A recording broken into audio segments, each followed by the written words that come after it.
when religions fight with each other, they're really expressing a cultural battle for cultural supremacy. And a great deal of that is the believer believing that their religion is unchanged and unchanging over time. That is to say, that if they could go back in a time machine to visit the founders of their religion ever so many years ago, doesn't matter which religion we're talking about all of them. If the believer went back to the beginning, that what they would find is everybody doing exactly what they're doing today in the religion. And that isn't going to happen. That's not the way it works. If we had a time machine and I could take you back, you'd be amazed at just how different things would be. You might go back in time. Let's say I took you back to 1600.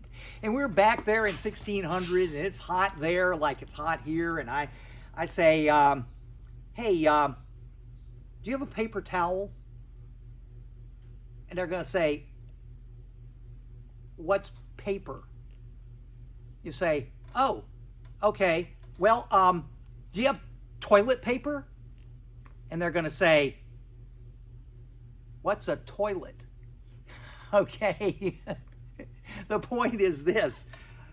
Back in time, things were different. They were very different.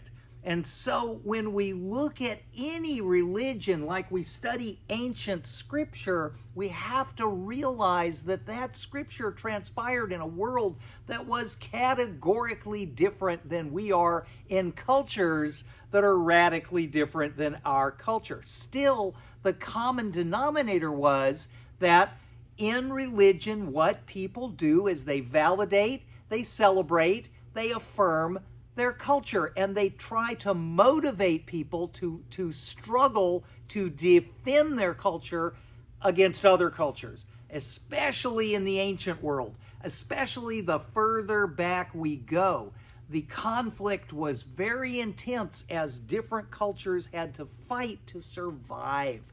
Today, we live in a very different world.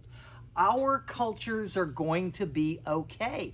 Our religions are going to be okay. We do not need to be fighting with each other over the culture, over the religion. And the further back you go, the more radically different the culture is. Thanks so much for watching.